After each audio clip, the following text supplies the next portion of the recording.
How's things? All right. Well, I was just doing. maybe it's the absence of the suit. Even though we're taking evidence from you in committee, I'm here with several hats on. I'm just doing a bit for Albury's crowd, Global Commons Institute. I'm here with the Environmental Audit Committee, Albury Mayor. Yeah. And I'm quite pleased actually, being a pro-contracts and convergence person myself, that a lot of people here are now coming to that view. Perhaps more so in NGOs than in governments, but even governments are showing a lot more interest. There was a guy we were talking to yesterday who used to be the head of the Japanese delegation to COP, and now... See, my worry about that is that the inequity of the past, I think, imply that rich countries should probably have zero rights for a while. Well, when would that start? That's the trouble. If you're converging over a period of time, then you don't have to have an immediate response, which implies that, I don't think. See, I have worries with the idea that there's equal rights to damage the commons as opposed to equal rights to enjoy the commons. So I think it's actually not radical enough. Well, what would be more radical? Well, I think rich countries should have zero rights for a while because of the contribution they've made over history. Yeah. And that the next 30 or 40 years is the kind of time period of 50 years we should be talking about. As a negotiating position, that's going to be even more difficult than CNC, isn't it? But we're talking not about negotiating positions at this point in this ethical argument. They're talking about what is the right kind of thing to be thinking about. This is logically prior to negotiating positions, a different kind of discussion. Yeah. Now, we live in the real world, and negotiating positions really do matter. And I think a bit of clarity on the ethics is very important. I absolutely agree with that. I mean, I was just talking to this Turkish guy about their contribution. We're not on any sort of record here, are we? Well, we're filming for... I mean, you don't want it on the record. Well, no, we're just having a nice, quiet chat. We are having a quite... I wouldn't want to see it beamed around all over the place, otherwise... No. You know, yeah. Okay, well, in that case, we'll say it's off the record. Yeah, it's off the record. Off the record. I mean, this is interesting. Zero rights. I mean, we're looking at the You can argue negative. You know, you can argue negative rights, and some, for example, the Indian delegation are arguing exactly that. You see, it's a difference between flows and stocks.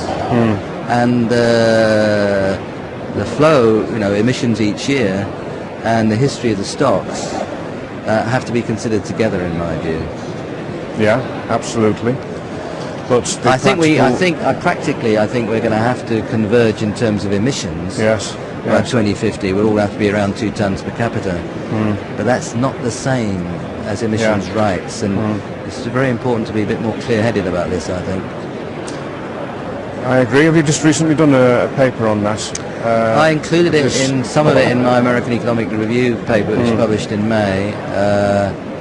I'm going to be a bit more of it in my book, which is coming out at the end of March, beginning of April. What would be the practical steps then to get to your preferred option? It's clarity on what are the ethical arguments that we're putting, and I think that to assert that there's a right to emit is entirely unclear to me in its ethical foundations. A right to development, a right to shelter, a right to energy. These are different kinds of questions. But a right to emit is a right that's being claimed not to enjoy the commons, but to damage the commons. Isn't that really rather a semantic point? No, it's not. It's a very important point, because it means that when you come to discuss emissions rights, you should be more open and indeed arguably more ambitious. Because, I once asked you a question at the RSA a couple of years ago about this very point. Given that we all have to emit, that is we don't have to emit. Well, we breathe out CO2. Yes, but net we don't. I mean, there's lots we can do. No. There's lots we can do. But I would say that it's a good starting point. We're all going to celebrate your right to breathe. Don't worry about that. Good. Yeah, well, there's a bit more than just the right to breathe. And the right to breathe, of course, in terms of CO2 is neutral. But it does lead into other areas of thought, which I think... But we're trying to break the link between energy and emissions, right? Well, absolutely right, yeah. And Do you know Colin Challen? This is Chris Taylor who's working Hi, with you. good to see you, Colin Challen MP. Yeah, but even if you had this ethical understanding, how does it translate into practical policy? I'm opening the ethics. I'm not narrowing it down. So I don't understand the arguments for narrowing it down in the way you're describing. And I actually would be more ambitious in terms of rights. But it has to have a practical application. Yeah, in terms... And how do you convince developing countries that have been shafted so many times by our ethical and charitable instincts? But I'm supporting India. I mean, I'm speaking with the Indian delegation here. It's the practical. I mean, as an elected politician, one has to see I can see the ethical argument there, definitely. But the bargain that we eventually... How does it become part of this? I think that the rich countries declare for at least 80%. Yeah. And reductions by 2050, and we have to look for quite substantial support beyond simply the trading that would come out from that. Oh well. Yeah. Good.